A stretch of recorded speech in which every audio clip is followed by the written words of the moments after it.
Hi, welcome to this session of sentence arrangement. इसका एक video पहले भी डाला जा चुका है। आज भी उससे थोड़े ऊपर लेवल के प्रॉब्लम्स को हम लोग डिस्कस करेंगे। यहाँ पे 5 क्वेश्चंस हैं और उन पांचों क्वेश्चंस को डिस्कस किया जाएगा। ये एसएससी पैटर्न पे दिए गए क्वेश्चन है, PQRS वाले, जो कि CGL के पीटी एग्ज़ाम में, प्रीलिम्स एग्ज़ाम में पूछे जाते हैं। तो देखते हैं कि किस तरह के क्वेश्चंस इसमें आते हैं। आज का लेवल थोड़ा पहले वाले से थोड़ा अप है। इसके बाद जो वीडियो आएगा उसका लेवल इससे भी ऊपर जाएगा। इसी तरह से लेवल को नीचे से ऊपर लेके चलने में अच्छा होता है। स्टूडेंट्स इससे सीख पाते हैं कि कैसे हम डिफ़िकल्ट जो भी क्वेश्चंस अगर आते हैं, लेवल जिनका ऊपर रहता है, उसको कैसे सॉल्व किया जा सकता है। तो अभी देखते हैं यहाँ पर क्वेश्चन नंबर 1। PQRS है, इसको रीअरेंज करना है ताकि एक नया सेंटेंस बन जाए। ये सेंटेंस के पार्ट्स यहाँ पे दिए गए हैं PQRS के फॉर्म में। Stubbornly refused the thief almost his hands up or he would shoot when the policeman told him to keep।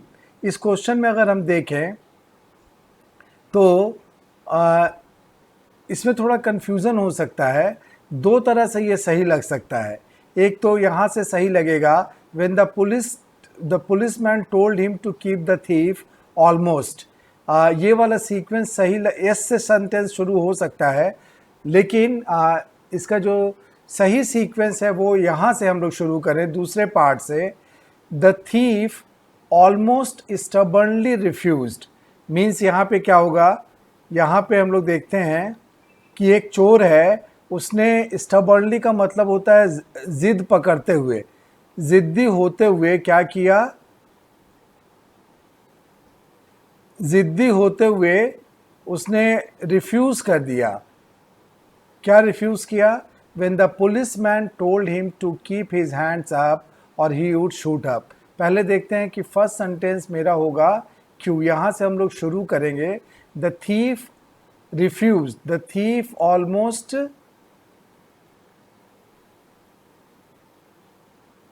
just a minute।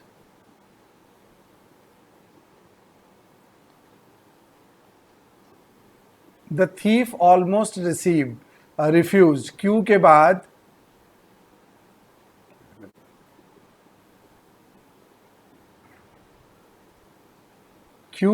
P। The thief almost स्टबर्नली refused. उसके बाद P के बाद S होगा। When the policeman told him to keep his hands up or he would shoot।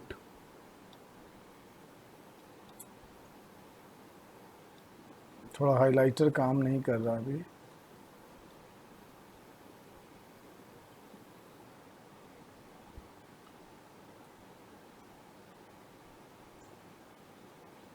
हाँ, फिर से इसको discuss करते हैं। यहाँ पे सब्जेक्ट है चोर, the thief. The thief almost स्टबर्नली refused. चोर ने लगभग जिद पूर्वक ये रिफ्यूज़ किया। कब रिफ्यूज़ किया? उसके बाद यहाँ से हम लोग रिफ्यूज़ के बाद से लेके आएंगे यहाँ पे when the policeman told him to keep, और कीप के बाद यहाँ से जोड़ के इसको यहाँ पे लाएंगे keep his hands up or he would shoot। So the sequence is QPSR। यहाँ पे आंसर मेरा होगा B। The thief almost stubbornly refused when the policeman told him to keep his hands up or he would shoot। यहाँ पे जो दिया गया चारों पार्ट है, दो पार्ट करके इस सेंटेंस का दो एक्शन दिखाता है कि चोर ने मना कर दिया, रिफ्यूज़ कर दिया। कब? जबकि पुलिसमैन ने कहा कि अपने हाथ ऊपर करो और नहीं तो मैं तुम्हें गोली मार दूंगा। तो यहाँ पे पहला पार्ट बना QP और दूसरा पार्ट इस सेंटेंस का बना SR। तो ये था सेंटेंस नंबर 1। आज मैंने इसमें ऐड किया है, चूँकि ये आंसर है QPSR, तो पूरा सेंटेंस भी तुम लोगों के सामने है। जो फुल सेंटेंस बन के आया वो ये आया, the thief almost stubbornly refused when the policeman told him to keep his hands up or he would shoot. So this is the complete sentence after rearranging the parts, right? Then we come to question number 2.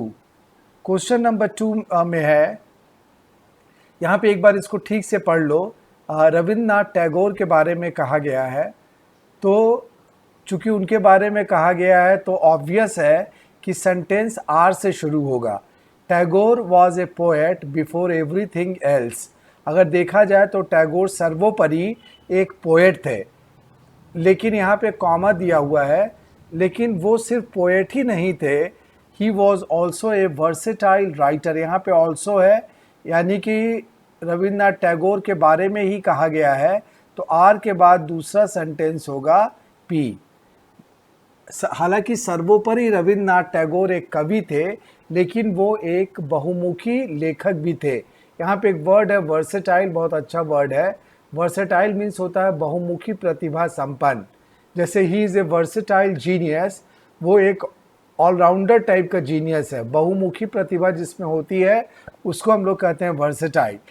तो रविन्द्रनाथ टैगोर कवि के साथ साथ एक बहुमुखी प्रतिभा संपन्न लेखक भी थे, जिन्होंने, यहाँ पे हु है, जिन्होंने क्या किया, लिखा होगा ना, चूँकि लेखक थे तो उन्होंने लिखा होगा। हु रोट, हु के बाद वहाँ पे हम लोग ऐड करेंगे, यहाँ से ज्वाइन करेंगे सेंटेंस पार्ट एस को। Who wrote novels, dramas, essays and short stories.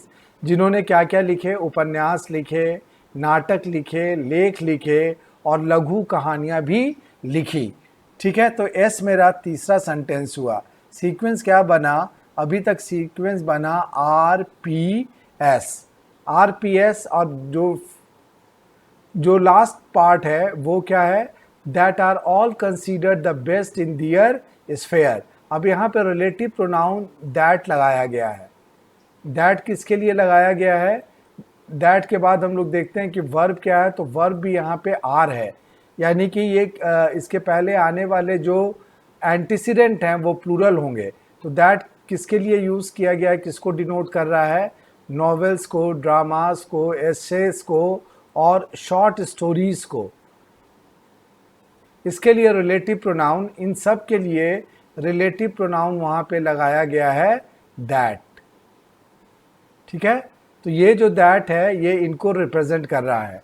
So the correct sequence is S, कहाँ से शुरू करेंगे हम लोग, आर, आर के बाद पी, पी के बाद एस और एस के बाद Q. So the answer is A is the answer. एक बार फिर देखते हैं, अगले स्लाइड में पूरा लिखा हुआ है।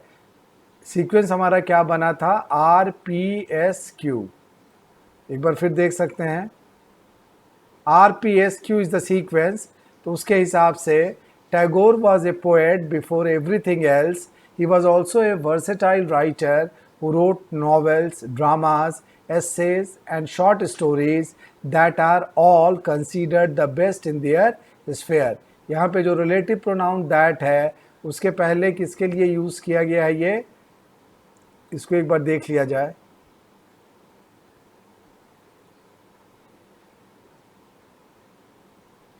ये यूज़ किया गया है इनके लिए, नॉवेल्स के लिए, उसके बाद ड्रामास के लिए, एसेज एंड शॉर्ट स्टोरीज़ के लिए, sorry, essays and short stories के लिए यूज़ किया गया है that as a relative pronoun. So this is the sequence and this is the correct sentence. Then we move on to question number 3। Question number 3 में भी 4 part दिए हुए हैं, इनको रीअरेंज करना है। अब देखते हैं कि रीअरेंजमेंट क्या होगा। यहाँ पर भी दो वर्ब हैं, यानी कि 2 पार्ट एक्शन का है। एक तो वर्ब है मेट और दूसरा वर्ब है केम।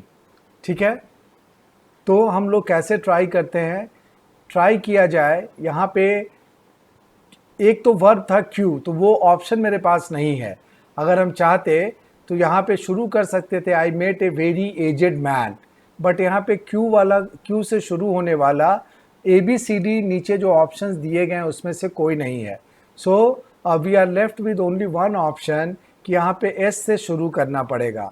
When I came to the foot of the hill, जब मैं उस हिल के नीचे आया, तलहटी में आया या जड़ में आया, जिसका नाम था डिफ़िकल्टी, तो एस के बाद एस के बाद दूसरा पार्ट कौन सा आएगा? एस के बाद आएगा आर. तब क्या हुआ? I met a very aged man. यहाँ पे आर के बाद फिर नीचे आने पे मेरी भेंट क्या किससे हुई? एक बहुत ही बूढ़े आदमी से हुई. हु, जिन्होंने मुझसे पूछा. हु आस्क्ड मी, जिन्होंने मुझसे पूछा. Who asked me what I was and where I was bound for, कि मैं कौन हूँ और कहाँ को जा रहा हूँ. यहाँ पे बाउंड का मतलब होगा जैसे this train is bound for Delhi, ये दिल्ली जाने वाली ट्रेन है, तो यहाँ पे बाउंड का मतलब होगा जाने को, और मैं कहाँ जाने को हूँ. तो क्या सीक्वेंस बना? एस के बाद आया आर, आर के बाद आया क्यू, और क्यू के बाद आया P. So the sequence is S R Q P. मेरा यहाँ पे आंसर होगा बी. राइट.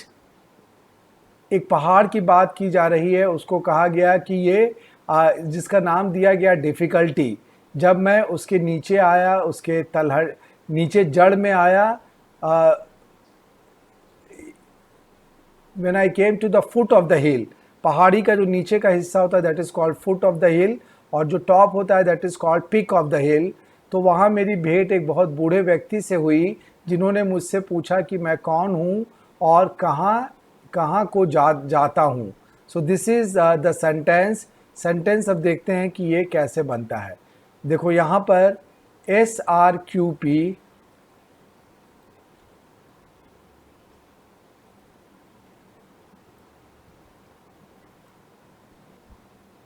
यहाँ पे SRQP मेरा सीक्वेंस है और सेंटेंस है. When I came to the foot of the hill called difficulty, I met a very aged man who asked me what I was and where I was born for. So the answer is SRQP. Sequence के हिसाब से देखेंगे तो मेरा answer B है. अब हम लोग आते हैं फोर्थ क्वेश्चन पे. सेंटेंस अरेंजमेंट के बारे में मैं बताऊं कि ये तुम्हारे कॉम्प्रहेंशन पर बेस्ड है. तुम लोगों में से जिसका कॉम्प्रहेंशन अच्छा होगा, मतलब जो दिए गए पार्ट्स हैं उसको अगर तुम ठीक से पढ़ के समझ पाओगे, तो सीक्वेंस, थोड़ा कॉमन सेंस भी इम्पॉर्टेंट है कि सेंटेंस की सीक्वेंस में लिखें तो मीनिंगफुल बन जाए. This is also very important. So two things are very important. One is comprehension and the other is your common sense. ठीक है. ग्रामर भी कभी कभी काम देता है इसमें. जब भी उसकी ज़रूरत होती है मैं उसको एक्सप्लेन भी करता हूँ. Now we come to question number 4. इसमें भी 4 पार्ट्स दिए गए हैं. अब देखते हैं कि इसको हम लोग कैसे कर पाते हैं. So purity of our lives depends on much of the happiness and of our companions and friends our making a wise choice. यहाँ पे देखते हैं कि सब्जेक्ट क्या होगा. तो यहाँ पर सब्जेक्ट हैप्पीनेस एंड प्योरिटी है, हमारे लाइफ की हैप्पीनेस एंड प्योरिटी. तो क्यू मेरा पहला सेंटेंस हो सकता है यहाँ पे, पहला पार्ट हो सकता है. So much of the happiness and purity of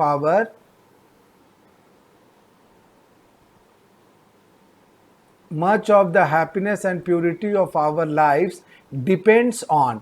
किस चीज़ पे निर्भर करता है? अब यहाँ पे देखते हैं ऑन के बाद, यहाँ पे ऑन प्रीपोजिशन है ना, तो इस प्रीपोजिशन के बाद ये दूसरा प्रीपोजिशन ऑफ तो नहीं आएगा, इसीलिए आर मेरा सीक्वेंस नहीं होगा यहाँ पे. हाँ, ऑन के बाद हम लोग आवर पे आ सकते हैं.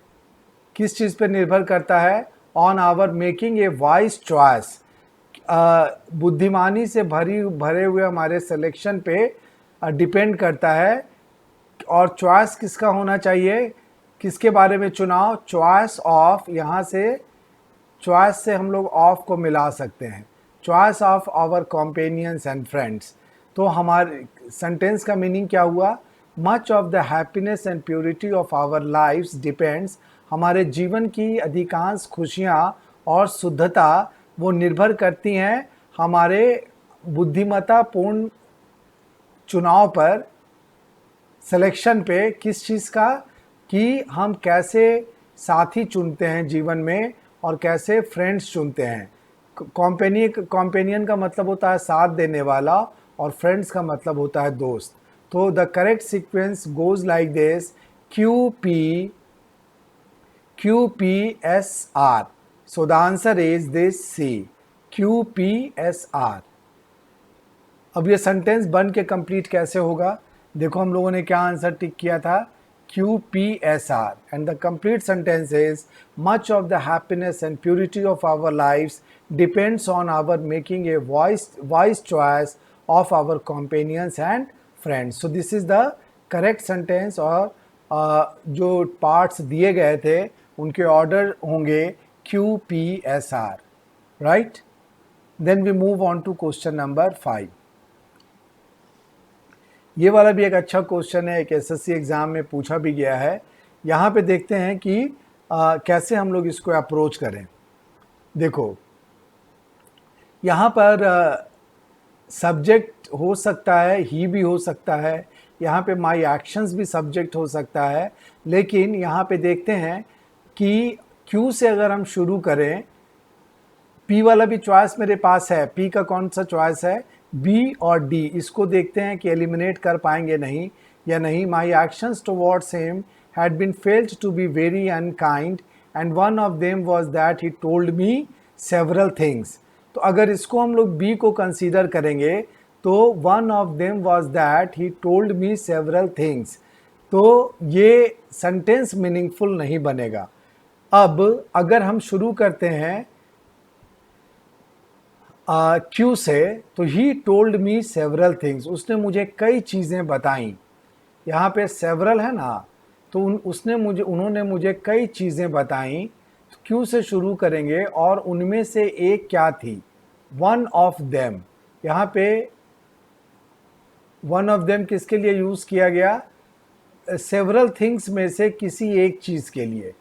और उनमें से एक चीज़ क्या थी, one of them was that my action, क्या थी कि मेरे जो एक्शंस हैं towards him had been felt to be very unkind. उसको महसूस किया गया था कि मेरे जो एक्शंस उसके प्रति हैं वो बहुत ही क्रूर हैं, या जिसमें दया बिल्कुल भी नहीं है। So the sequence goes like, यहाँ पे क्यू से शुरू किए, क्यू के बाद पी आया, पी से हम लोग कहाँ पे आए, ही told me several things, sorry, यहाँ पे क्यू के बाद हम लोग आए एस पे, एस के बाद इसको काट दो, क्यू के बाद एस, एस के बाद हम लोग फिर पी पे गए, वन ऑफ देम है ना, and one of them was that, यहाँ पे पी पे आए हम लोग, that my actions towards him, और यहाँ पे हिम के बाद यहाँ पे आए, हिम had been, R पे, had been felt to be very unkind. So the answer is QSPR. A is the right choice.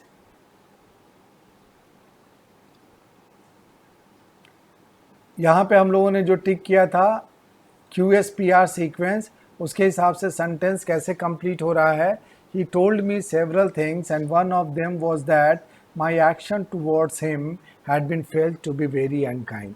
तो ये आज के 5 क्वेश्चंस थे जो तुम्हारे साथ डिस्कस किए गए।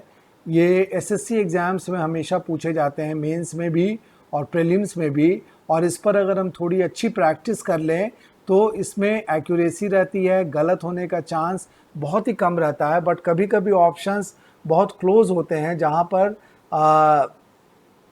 पार्ट्स को समझना बहुत ज़रूरी होता है, और अपने कॉमन सेंस के हिसाब से सीक्वेंस को सेलेक्ट करना भी उतना ही ज़रूरी होता है। अगर हम लगातार इसको प्रैक्टिस में रखें तो इसको ज़रूर मास्टर किया जा सकता है। अगले वीडियो में हम लोग थोड़े इससे भी हाई स्टैंडर्ड के क्वेश्चंस लेके मिलेंगे। Till then take care, take very good care of yourself and your family members, और स्टडीज़ पे पूरा ध्यान देना। अभी जो पीरियड चल रहा है जबकि मूवमेंट्स कम है, स्कूल, कॉलेजेस, कोचिंग इंस्टीट्यूट्स बंद हैं, तो घर में हम घर में चूँकि रहते हैं तो घर में ज़्यादा सीरियसली पढ़ाई पर कंसंट्रेट करने की ज़रूरत है, and it will prove very useful for you. फिर मिलते हैं एक नए वीडियो में नए कंटेंट्स के साथ। Till then, thank you and bye to all of you.